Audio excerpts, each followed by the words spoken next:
और चमोली में बद्रीनाथ धाम के कपाट बंद होने की तिथि तय हो गई है। पंचांग की गणना के साथ 25 नवंबर को बद्री विशाल का मंदिर शीतकालीन के लिए बंद हो जाएगा। वहीं पंच केदारों में द्वितीय केदार भगवान मदमहेश्वर और तृतीय केदार भगवान तुंगनाथ के कपाट बंद होने की तिथि घोषित कर दी गई।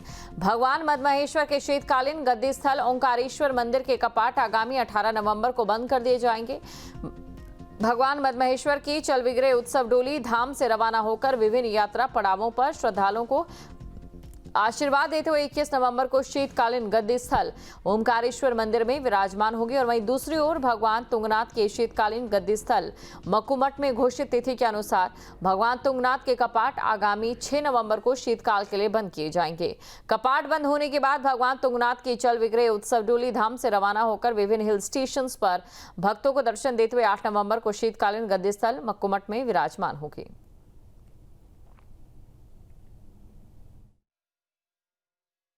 पंचांग को देखकर जो है कि तिथि तय की गई है, जिसमें कि वो तिथि निकली है 25 नवंबर को दोपहर 2:56 पर जो है भगवान बद्रीनाथ जी के कपाट बंद होंगे। और भगवान केदारनाथ जी के जो कपाट बंद होने हैं वो 23 अक्टूबर को जो है कि भगवान केदारनाथ जी के कपाट बंद होंगे। और 18 नवंबर को जो है कि भगवान मदमेश्वर जी के कपाट बंद होने हैं। और 6 नवंबर को भगवान तुंगनाथ जी के कपाट बंद होने हैं। और बद्रीनाथ जी का जो कपाट बंद होने की तिथि में लगभग अभी 1 माह का समय, जैसे कि आप सब लोग विदित हैं कि काफ़ी इस बार मानसून में बहुत सारे अधिक बारिश होने के कारण भूस्खलन की व्यवस्था रहा, जगह जगह लैंडस्लाइड हुए, क्लाउड बर्स्ट हुए, उनके कारण जो है कि यात्रा काफ़ी बाधित हुई। लेकिन इस समय पूरी तरह से जो है कि हमारी सरकार, शासन प्रशासन, राज्य आपदा प्रबंधन सभी लोगों ने जो है कि रोडों को ठीक प्रकार से, सारी सड़कों का जो है कि ठीक प्रकार हो गई हैं। द्वितीय केदार मदमेश्वर जी का दिन विजयदशमी के दिन निश्चय होता है। आज भगवान केदारनाथ मदमेश्वर जी का दिन 18 तारीख नवंबर 2025 को कपाट बंद होगा। 18 तारीख को राशि में विश्रांति है, भंडार में विश्रांति है। 19 तारीख को राशि, 20 तारीख को गिरिया, 21 तारीख को भगवान अपना गद्दी स्थान मदमेश्वर मक्कूमठ ओंकारेश्वर मंदिर में विराजमान होकर भगवान का भव्य मेला आयोजित हो जाएगी। जय श्री केदार। रामपुर तिराहा कांड की 31वीं बरसी और इस मौके पर मुजफ्फरनगर में शहीद स्थल पर कार्यक्रम आयोजित किए गए, जिसमें सीएम धामी ने शिरकत की। और इससे पहले सीएम धामी ने देहरादून शहीद स्थल पहुंचकर भी आंदोलनकारियों को याद करते हुए उन्हें श्रद्धांजलि अर्पित की। साथ ही राष्ट्रपिता महात्मा गांधी और पूर्व प्रधानमंत्री लाल बहादुर शास्त्री को श्रद्धा सुमन अर्पित किए।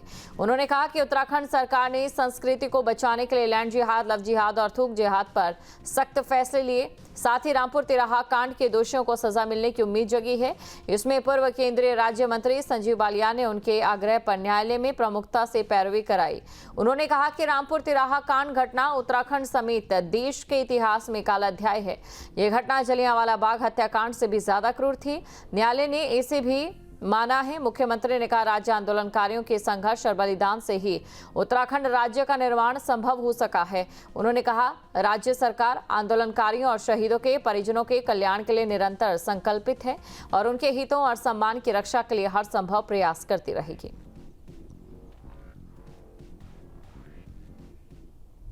बहनों, 2 अक्टूबर 1994 को रामपुर तिराहे पर घटित हुआ गोलीकांड उत्तराखंड राज्य निर्माण के आंदोलन का, उसके इतिहास का सबसे क्रूर और गहरे जख्म देने वाला अध्याय के रूप में अंकित रहेगा। आंदोलनकारियों को जिस तरह से तत्कालीन समाजवादी पार्टी सरकार ने निर्ममता के साथ अत्याचार किए, उन अत्याचारों से मिले घाव आज भी प्रत्येक उत्तराखंड वासी के दिल में हरे हैं। राज्य के अंदर सरकारी ज़मीनों पर तमाम तरह से अवैध कब्जे थे। धार्मिक संरचनाओं को बनाकर तमाम तरह से वहाँ पर एक बड़ी भूमि जो इनके कब्जे में थी, उसमें हमने अतिक्रमण के खिलाफ अभियान चलाया है और 9000 एकड़ से भी अधिक ज़मीनें अभी तक इस लैंड जिहाद से मुक्त कराई है। चूँकि यहाँ रहते हुए बालियान साहब ने यहाँ जो उत्तराखंड आंदोलन के दौरान यहाँ पर जो उसके दोषी थे उनके खिलाफ कार्रवाई हो, उसको आगे बढ़ाया गया हम लोगों के अनुरोध पर और उनके खिलाफ कार्रवाई हुई। और माननीय कोर्ट ने यहाँ पर न्यायालय ने टिप्पणी करी कि जलियांवाला बाग से भी और भयावह अगर उसकी तुलना उसी प्रकार से की गई जिस प्रकार से जलियांवाला बाग का जो कांड हुआ था। और खबर विकासनगर से है। यहां हरबरपुर में रामपुर तिराहा कांड के शहीदों को श्रद्धांजलि अर्पित की गई। कार्यक्रम में राज्य आंदोलनकारी महिला उर्मिला शर्मा, राजीव बंडौनी समेत कई लोगों ने शहीदों की याद में अपने विचार रखे। मंच का संचालन नरेश बहुगुणा ने किया। बता दें कि 2 अक्टूबर 1994 को रामपुर तिराहे पर उत्तराखंड राज्य की मांग कर रहे आंदोलनकारियों पर तत्कालीन मुलायम सिंह सरकार ने बर्बरता की थी और इस घटना में कई आंदोलनकारी शहीद हुए थे। तभी से उत्तराखंड में 2 अक्टूबर को काला दिवस के रूप में मनाया जाता है। रामपुर तिराहे किसी कैसे बचते बचते वहां तक पहुंचे। वहां पे जब हम लोग पहुंचे तो चारों तरफ गोलियों की आवाज थी और नारे लग रहे थे, हाय तौबा मची हुई थी। तो हमने अपनी गाड़ी को बंद किया, बच्चों को हमने कहा कि आप निकलने के लिए। तो वो बच्चा एक छोटा, वो 12 साल का बच्चा, पता नहीं कैसे करके हमारी गाड़ी से निकल गया। 12 साल का सत्येंद्र चौहान। वो बच्चे होते हैं, उन्होंने पत्थर उठाने को फेंकने के लिए कहा, उधर से गोली आई और उसके सिर से आग पार।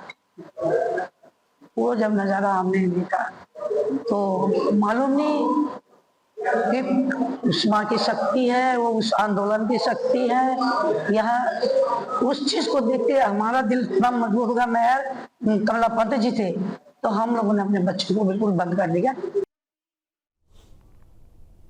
प्रधानमंत्री नरेंद्र मोदी के नेतृत्व में चलाए जा रहे विशेष सेवा पखवाड़े के तहत बागेश्वर में स्वच्छता अभियान को सफल बनाने के लिए जिला पंचायत बागेश्वर ने व्यापक स्तर पर प्रयास किए। 17 सितंबर से लेकर 2 अक्टूबर तक ये अभियान तीनों ब्लॉक में चलाया गया।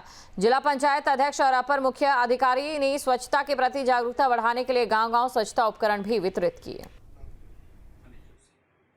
पूरे भारतवर्ष में ये सेवा पखवाड़ा चल रहा है। पूरे मेरा तो बागेश्वर जनपद आता है और हम लोगों ने सबसे पहले सेवा पखवाड़ा का अभियान चलाया अपने बागेश्वर से। और हमारे कार्यक्रम चले और उसके बाद हमारे कार्यक्रम बूथ स्तर पर भी चले और अभी हमारा जो स्वास्थ्य केंद्र हैं हमारे जगह जगह पर, तो उनमें कार्यक्रम चल रहा है और उसके निमित्त हम लोग भी उसमें भागीदारी पूरी तरीके से कर रहे हैं।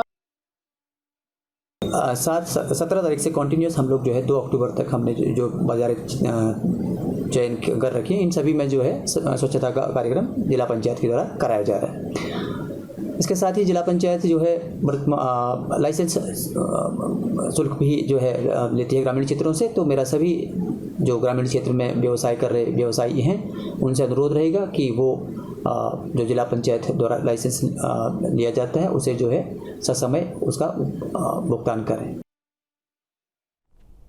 जहां भक्ति है हर शब्द में, कथाओं में छुपे हैं दिव्य रहस्य और ज्योतिष देता है जीवन को दिशा। धर्म से जुड़ी हर बातों को जानने के लिए हमारे चैनल स्तुति को सब्सक्राइब करें। चैनल पर जाने के लिए इस लिंक पर क्लिक करें।